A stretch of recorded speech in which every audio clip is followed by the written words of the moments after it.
Si Lord magod mga boss, basta dili ra ka mo surrender sa imuha nga pangandoy sa kinabuhi.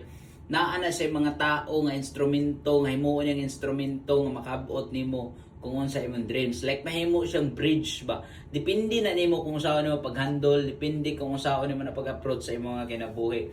Once gani nga adunay mga tao nga mosalig sa inyo ha, ay dun ninyo nagpakyasa, ay na siya guba, no? Kay kana basin mao nang mga tawhana ang makatabang sa pag-abot sa imong pangandoy, munay bridge diay nga ihatag mo nang naay mga tao nga maabot sa imong kinabuhi nga naay meaning sa imong life.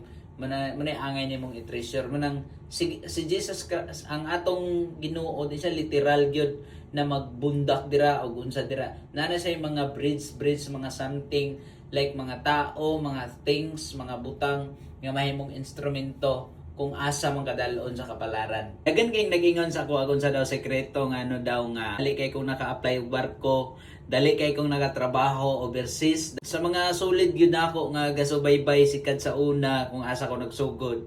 Gadako jud ko sa bukid gikan sa pobre nga pamilya, no. Di ko na ako na-deny. Ang ako magong mindset kaniadto nga dili ko ganahan nga mamatay ko ning kalibutan nga ang akong cycle sa kinabuhi naara gihapon sa bukid. So nag-explore gyud ko ato everything, tanan nga mga diskarte akong gisudlan, nagawalabal, barbero, unsa pa tong mga racket ako sa una, nagdancer ko, nag-choreographer, hantod ni graduate ko college, dayon paghuman nag-radio DJ ko, dito ko nagdugay as a DJ Eds, manang nabunyagan ko si DJ Eds, niabot ko og 3 years almost sa industry sa radio.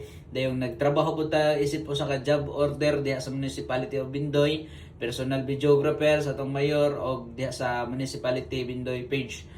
Diha po ta sa information, yung na-assign po tag DSWD as a GO, pila po to ka mga years. Dayon, hantod karon nga nahimo po ta na sa Camarino kay nisudlan na po na akong sa opportunity nga niabot sa akong ginabuhi. Usara gyud ang akong sekreto. Basta kung aduna kay gusto nga buhaton nimo sa imong ginabuhi, like gusto nimong maabot, di ra jud ka mo surrender. Kung kaya nimong desisyonan ang usa ka butang, desisyon gyud. Kung tana man akong sekreto, basta usara gyud ang akong sekreto gyud. Dapat maayo ra pud ka sa imong isig katawo, humble ra ka dayon.